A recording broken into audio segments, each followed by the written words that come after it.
Hi, everyone. Welcome to the first joint speaker discussion along with some of the mentors we have. And one of the first speakers we have for this mentorship series is Supriya Desai.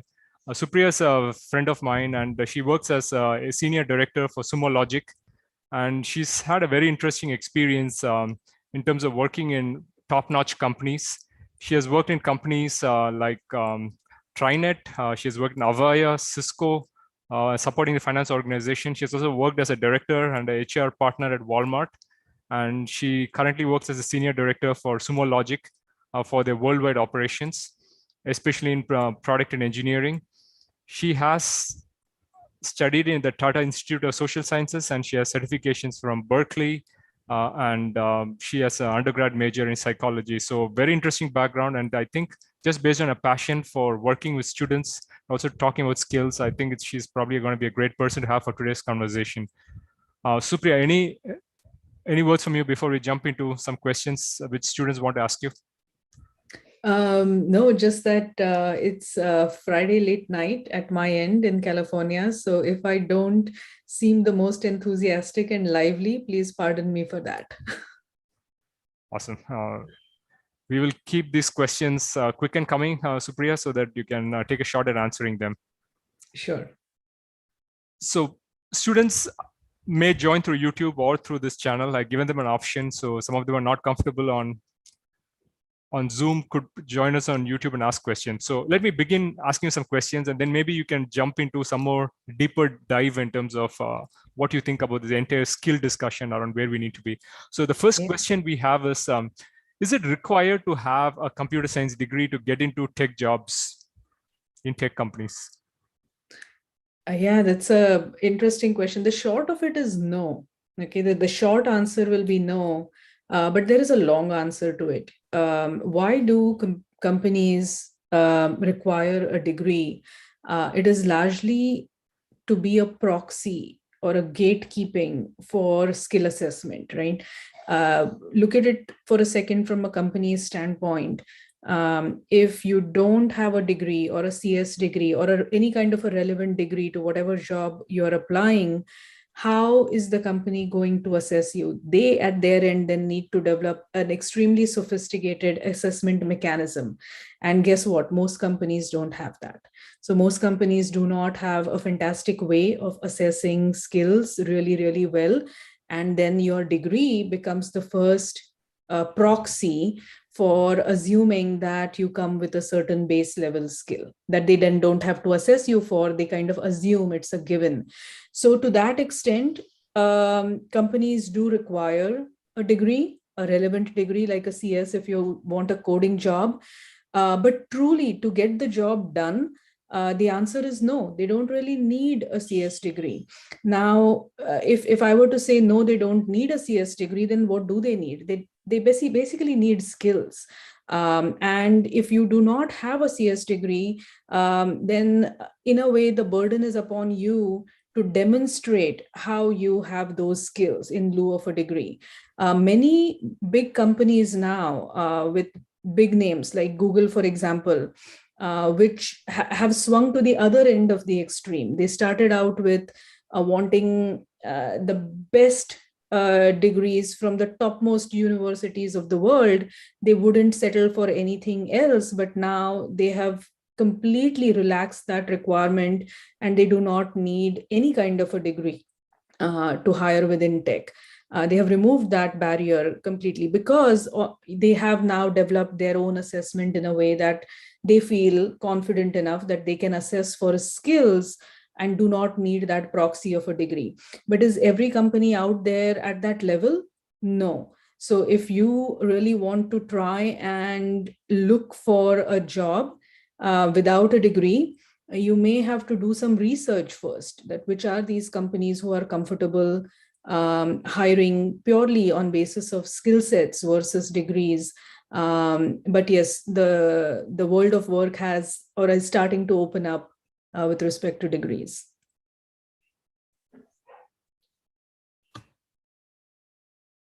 Okay, now let's dig a little deeper into the fact that if there are students coming from core branches like civil, mechanical engineering, and so on, who are traditionally non-computer science, but maybe are trying to build the skills towards getting into tech jobs. What sort of jobs are open for students like these, especially those who are fresh out of college and who want to enter tech? What do you think are the options open before them? It's so I look at it as a bit of a demand and supply in the labor market. We have seen time and again in the history of tech and IT jobs that whenever there is a labor shortage, companies have opened up their requirements to as many different kind of non-CS, non-IT graduates as they can. Even completely even removing an engineering degree requirement and going to non-engineering degrees as well. So I think that demand and supply of the labor market is one aspect of it. The second aspect of it is your own skill set, or sorry, not skill set, your comfort level, right?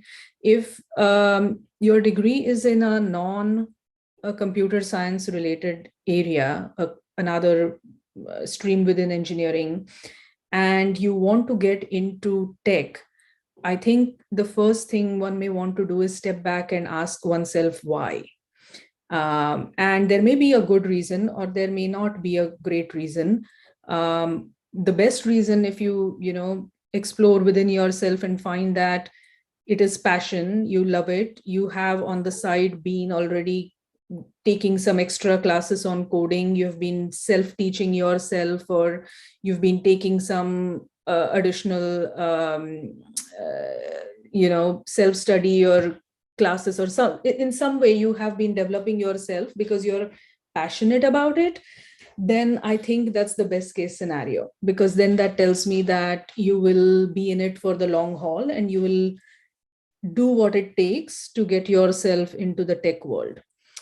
If it is more of a thing that, okay, this is where it is lucrative and this is where you want to get in because there are other kind of economic or career pressures and so on, fair enough, those are also important, but in that case I might suggest broaden your search a bit and don't necessarily consider that coding only is an avenue into tech. There are a bunch of non-coding, non-programming, non-IT, non-tech related jobs within tech, which might be a better way for you to sustain yourself in that industry, if you may not have that passion for coding, right? And those jobs can be project management, program management,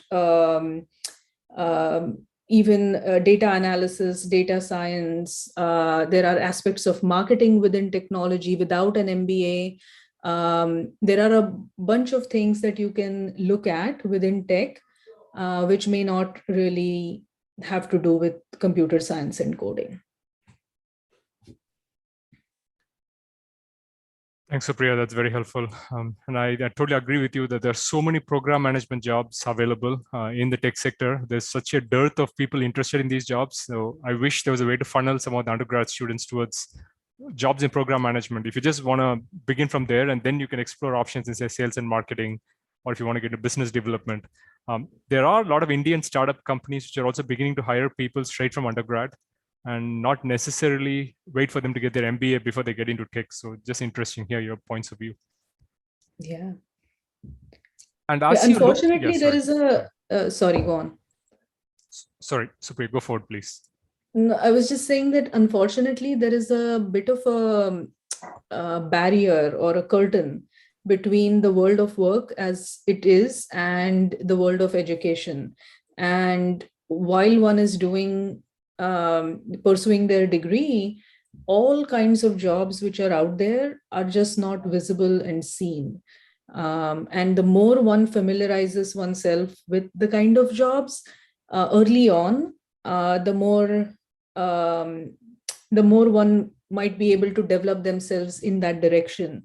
And it can be as simple as, just spend some time on LinkedIn, surfing through and just looking through jobs, right? Just go spend some time on LinkedIn, looking through people's profiles, like what have they done, what has been their journey. Spend some time through your network, or your network might not include people who are more senior, but once you get to know one person, have them connect you to another, and so on, at whatever social occasions, or through any kind of parents or other kind of networks, you might meet different people, asking them about what kind of work they do and what kind of work they come in contact with, is just a way to familiarize oneself while studying and before one graduates, to just understand what different kind of possibilities are there. And just now more than ever, with the power of LinkedIn, um, you know a lot more is transparent now than when we graduated around 15-20 years ago, when it was absolutely opaque. Like there was just no window into the world of work while we were studying. It was an iron curtain.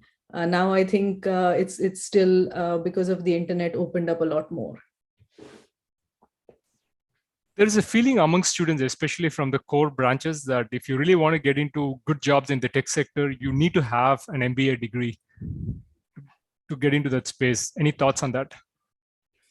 Not really. I mean, yes and no. I don't think it's a very binary answer. Yes and no. I know brilliant minds who have never done any kind of MBA, who are great managers, great leaders, and really developed themselves well and risen up the career ladder. On the other hand, there have been people who have taken the MBA route and done as brilliantly or not. So I don't think there is one answer to it, or it's a yes or a no. What people, I think it's very important to be intentional about learning. I think that is the objective one should be very intentional about. And then how it happens and how one goes about it can be a very step-by-step decision. One thing leads to another in life. I really believe that. One cannot plan too much in advance or too far into the future. One has to look at, how things are going, what opportunities are coming our way, what things are interesting us, and be open to learning. And then that learning might happen in multiple different ways. So Supriya, there are, like you say, a lot of ways by which people can differentiate themselves and show their interest in these spaces of learning new skills, getting into tech. But how do you present yourself to the recruiter? I'm thinking of ideas by which you can reach out on LinkedIn, talk to people. That's maybe one way. There's maybe other ways, like writing it down in a cover letter in terms of all the additional things you have done, and then sending it over. But again, other ways by which people can sell themselves in a better manner to the recruiters. Vinod, are you saying like an individual out there looking for a job, or are you talking about campus placements and campus hiring? Because it's very different answers. Yes. For So both of yeah, those. great question. I would say it's more of the new in career, the early in career students who are doing probably things differently during their second, third, and fourth years. And if a resume is probably a good way to capture it, but it's not possible to write everything down on the resume. So do you advise that they put these things down on, say, their cover letter to get noticed by recruiters? Why cover letter? Do a short video. We are in the age of tech. Mm-hmm. And do a 1 minute video, half a minute video. I think it's about standing out and how one presents oneself uniquely out of the crowd, right? So I mean, you could do a bunch of things. Honestly, I don't think people really read cover letters anymore. Unfortunately, people don't even fully read resumes anymore. Attention spans across age groups are diminishing crazily. So it's all about trying to get things out fast, short and impactful. But then I'll step back even further and say that if you're on campus and you're studying, one of the best ways you will get a foot in the door with employment is through campus placements. Now, especially early on in like your year 1, 2, 3, you can play a very active role. And that way, you, when I say you, like not just you individually, collectively, if everybody does, by the time your turn comes to graduate in 4th year, your batch, you and your batch collectively would be in that position to bear, to reap the rewards of what hard work you have done. And I feel the campus placement avenue is really, really powerful, because an individual reaching out to a company and trying to fight that battle amongst a sea of candidates, when really there is not much for a company to distinguish, from one graduate to another. On paper, unfortunately, everyone looks alike. It becomes very, very hard. So there is power in that unity, and there is definitely power in working as a batch together to get your placements really good at your colleges. Thanks, Supriya. I think some students from some IITs having net issues, they're not able to log in, so they messaged me separately. But for those who are logged in, let me just check quickly. Any questions from the people listening to the call in terms of questions to ask Supriya? She's been in the space, HR recruiting space for a long, long time, so she'd be a great guide in terms of helping understand how to get into specific targeted tech jobs. Any questions?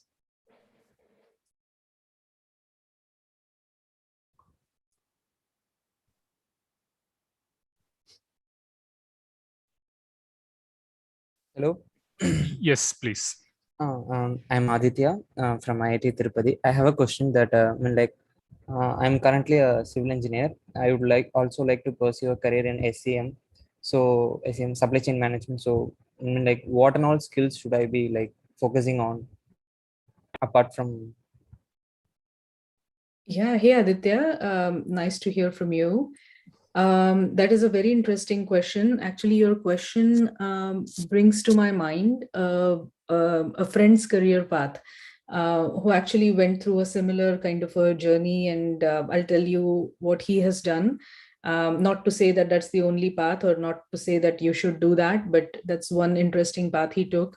So after completing civil engineering, he went on to work in the field. So he actually took on a civil engineering job, but he took that up very intentionally as a learning ground to then move into the technology spectrum. So he did it very intentionally for 2 years and developed subject matter expertise.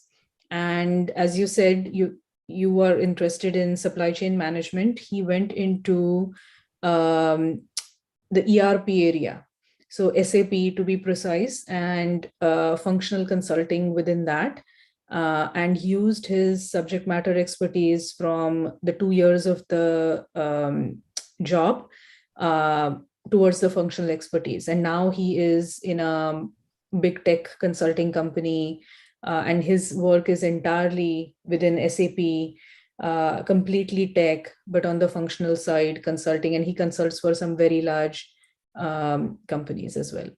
So that's one way to route it, rather than a one-step jump into technology. You could take a 2-step jump into technology. Thank you, ma'am. So one more point I would just add to what Supriya said is that if you know exactly what job you want in which company, just go to the career website, look at the job description as posted in the career website. They're going to list down a set of skills in terms of the expectations. Ask yourself, do you have those technical skills?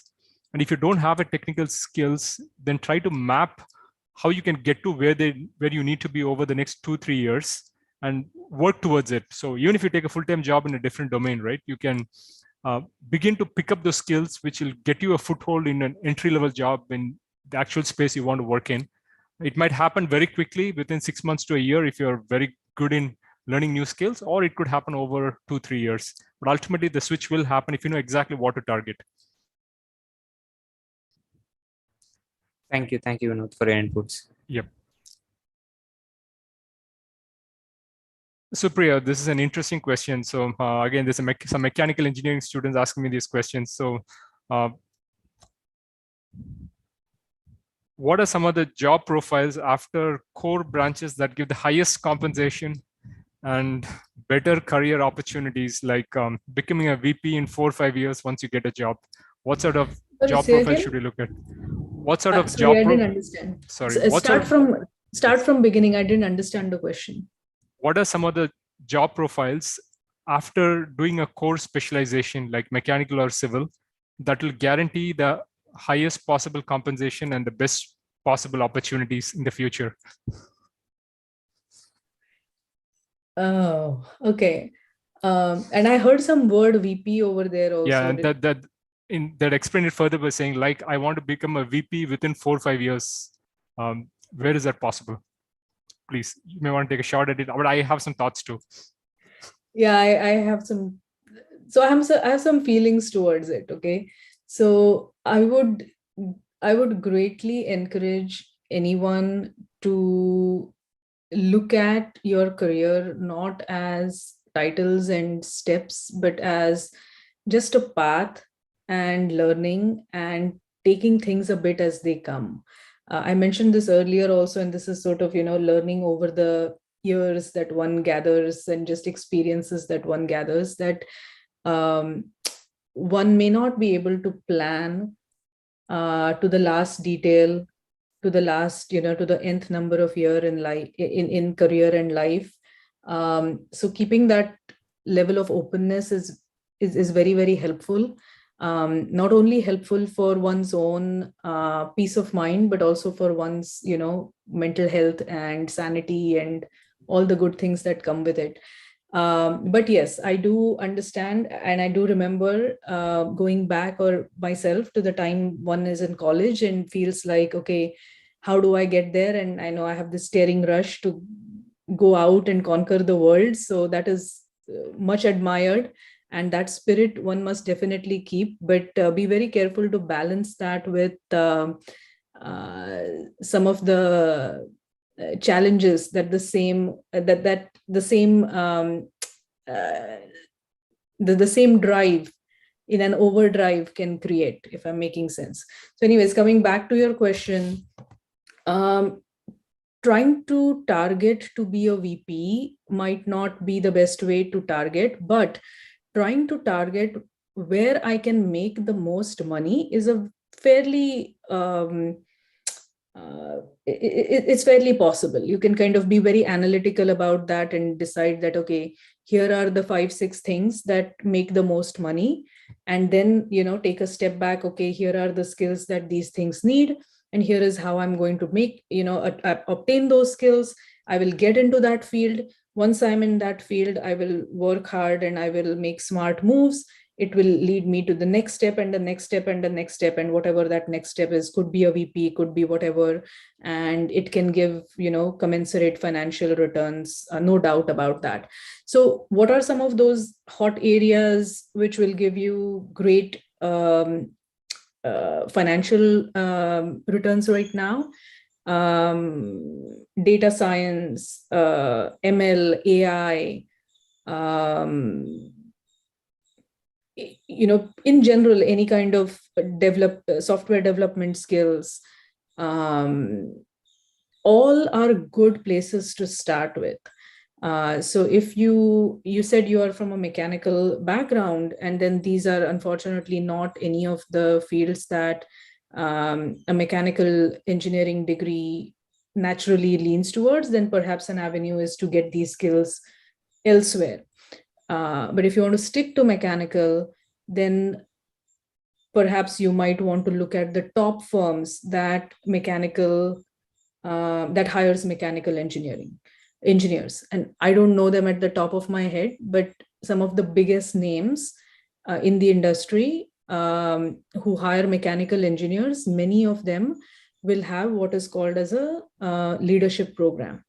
And if you can get into one of those leadership programs as a mechanical engineer and you do good, then they put you on a career track which provides you rotations every 1 to 2 years. And then those rotations come with not only a geographical a shift, but also a vast variety of roles. So they put you in different parts of their business every year or two. And within about 3 to 4 to 5 years, you've got a very holistic understanding of that company's business. You've got different roles within engineering or that business, and they are grooming you very intentionally towards senior level positions. So that VP level or those senior levels, which will give you high financial returns, will come very, very logically within a certain span of years if you stay at it. So getting yourself in one of these leadership programs within core engineering is an excellent way to guarantee that you will reach a certain level, you will make a certain financial income, and it's sort of life is set. Aditya, did you want to ask any further questions, or shall I? No, sir. Okay. So Supriya, let me ask you this question. In terms of tech skills, it's fairly evident that as per the job description, you need to have a certain skill in a certain direction to apply for certain jobs. But what about the people skills? What are some of the things you look for or maybe your company looks for in terms of going to campus and recruiting? Yeah, so honestly, it's almost 50-50 or sometimes even 60-40 in terms of the kind of, I wouldn't even call them people skills. I would call them like just skills or maybe even soft skills. Because any kind of work is done in conjunction with people. So, I mean, people skills kind of, are always there. Problem solving is the single most skill that we look for. And the second one, or sometimes vice versa, is communication. So within these two, these two become our first two criterias in hiring any kind of a engineer or a graduate, a new graduate, or very early in career. And I'll go back to the first answer I gave to a question in this in today's session, that companies do not have perfect systems of assessing skills or assessing talent. And this is the case across most companies. So it becomes very hard to assess someone whose resume is very much like the next person, right? At an early part of the career, resumes are not highly distinguishable. They are pretty uniform. So then it behooves upon the candidate to stand out. And the way they can stand out is how they solve problems during the interview, how they communicate during the interview, how they come across or how they show up, meaning are they showing up as enthusiastic? Are they showing up as very keen to do the job? Are they coming across as very interested? Or are they seeming too laid back? Do they seem like, this is just one another interview and I don't care? Are they super nervous and that is, becoming an impediment to their own performance? All these things do get noticed. And of course, it is a bit ironical that, the nervousness, there will be nervousness because all these things are happening, and then that begets more nervousness, and students then fall in that trap. But going back to your question, problem solving, communication, how people show up and come across becomes super important. I would say resume almost becomes secondary then. So I have a question from Aryan from IIT Dharwad. So his question is, considering there's a chip shortage in the world, how is the job trends expected to be impacted, especially in electronics companies? Any thoughts on this, Supriya? Hey, I'm not an expert in that area, and neither is that my field. So as they say on Shark Tank, I will, I will, I will be out for that one. But yeah, I honestly, I do not have the expertise in the chip industry to comment on that. Sorry. So Supriya, I'll just add a quick comment based on some recent conversations I had that this is a big factor, macro factor impacting companies worldwide, and there are plans to evaluate different pieces of it when it comes to hiring, attrition, retention, and so on. But I think when it comes to early in career talent, university recruiting, they are not very impacted by these trends. So there could be some micro hiccups in terms of what's happening in the environment, but companies do have a plan for targeting people in the university hiring campus recruiting group. And I feel that students, especially those who are studying in colleges, should not be very concerned about these trends.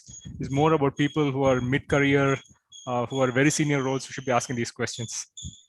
Actually, you bring up a good point, Vinod. I think a big takeaway from what you said is at this stage, students should just feel like the world is their oyster. Don't lock yourself too hard or to focus or get too disheartened based on whatever stream of engineering or field you are in.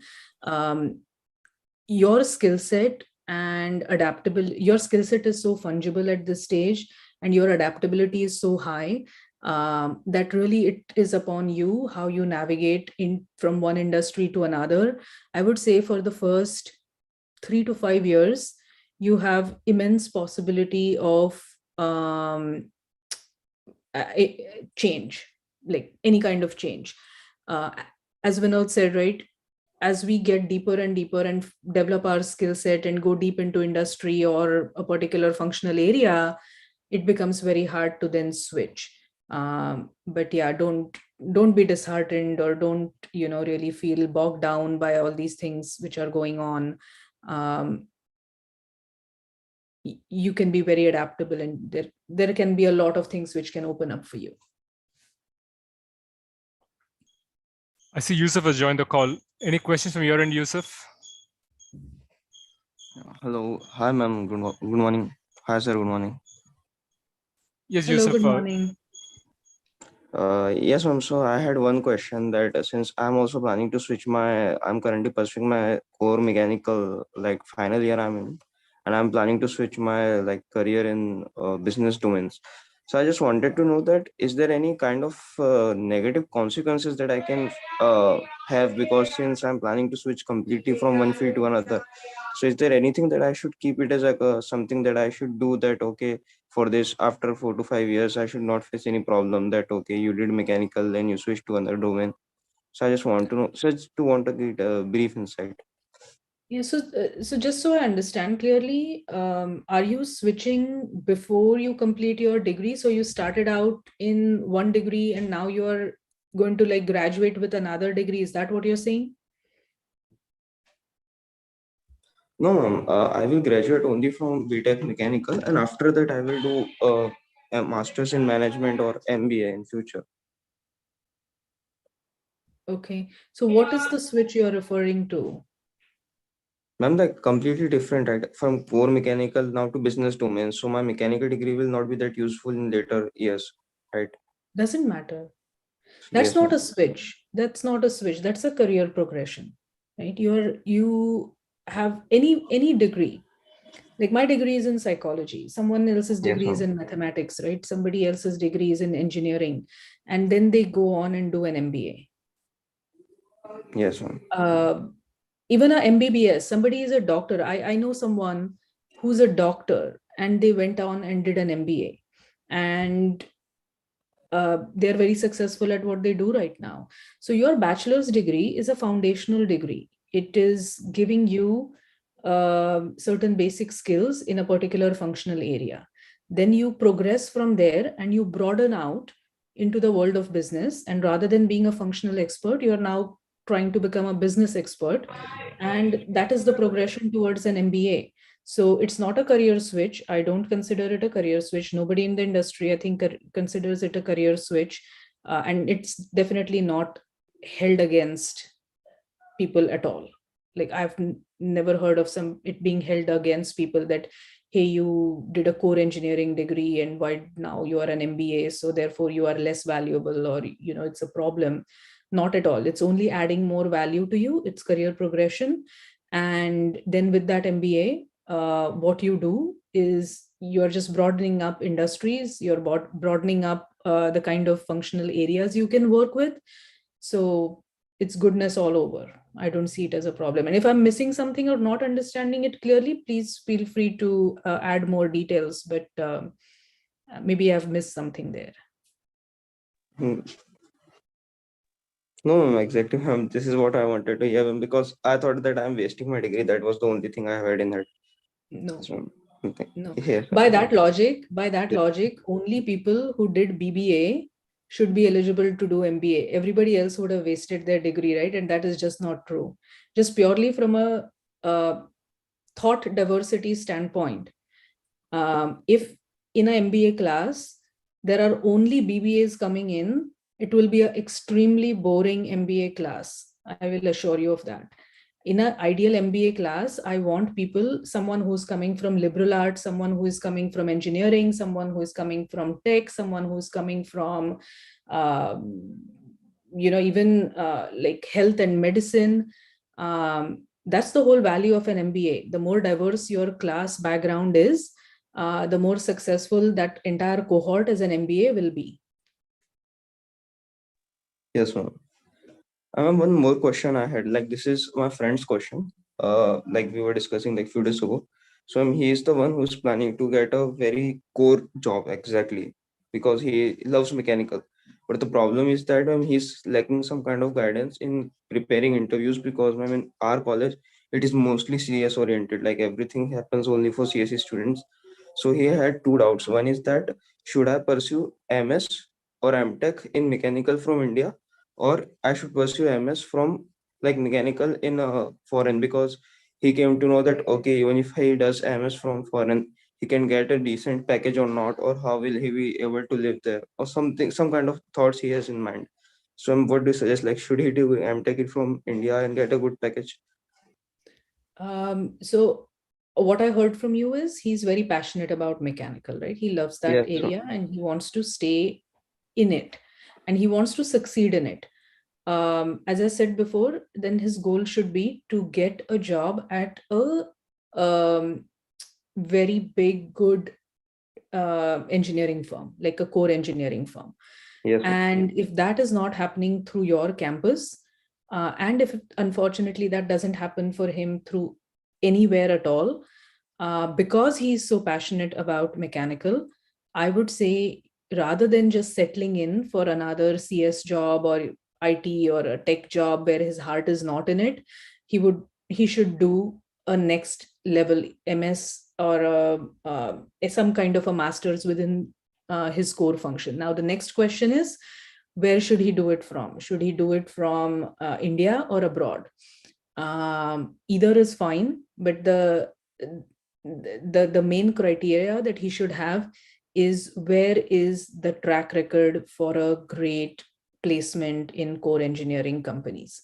So if there is a MS in India which offers that sort of a track record, like you have to see where past students have been placed, what kind of companies come to campus, what kind of access to industry do the professors have. If all that is happening through India, why not do it from India, right? It's cheaper on the pocket and the chances of success are there if there are placements. Going abroad, no problem against it as well. But I always caution people, never go abroad and come back in debt. So if you can go abroad and study without incurring debt for yourself or your parents, or significant debt, then abroad also is a good option. yes, ma'am. Thank you. Yusuf, if I just were to add one more slight color to the conversation, most Yes. master's degree students abroad require you to pay for it. 99% of the degrees do not give any sort of funding. So I think the financial condition of the person is also important in terms of if they really want to do a master's degree abroad. PhDs are different because it comes with full funding. But master's degrees, you have to pay for it. Now, is the debt worth it? Does a person want to settle down in a country? Those are questions you need to ask your friend.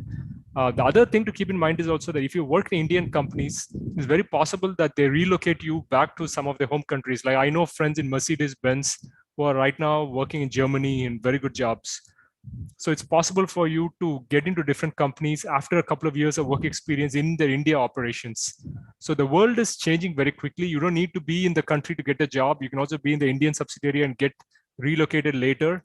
And that's becoming very common. So these are things you may want to consider. Yes, sir.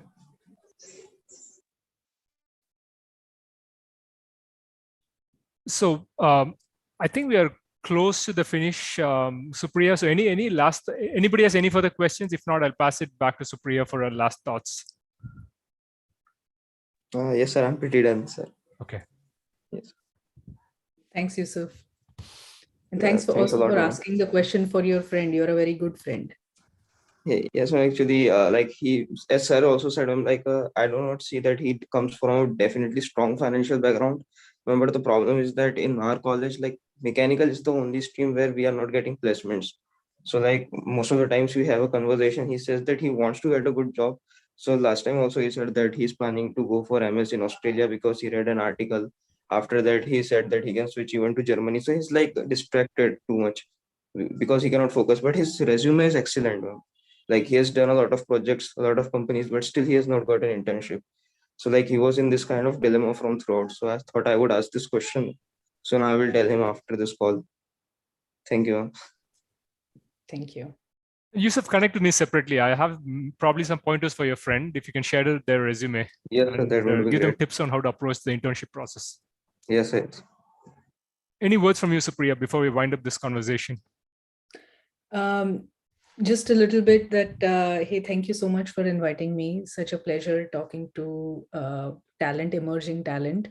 And I just want to let all students know that I know you are very anxious about how things will pan out in the coming few years, because these are, at this stage, it feels like these are the make and break years, and they are. I don't minimize them, but just also want to assure all of you that everything works out in the end.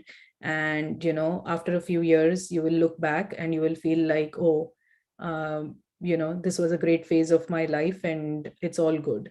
So while you take pressure and you work hard, don't take too much pressure, and don't really trouble yourself to an extent, or be mindful of your mental health, of your physical health, and just always always assure yourself that everything will be okay and it will all be good in the end, right? Don't take too much pressure. That's all I want to say. Thank you Yes, so ma'am. much, Supriya. Appreciate your words. Again, if students have any further questions, I'll ask them to connect with you on LinkedIn. But thank you so much. Thanks, everyone. You have a good day ahead and a great weekend. Bye. Bye, Thanks a everyone. lot, ma'am. Have a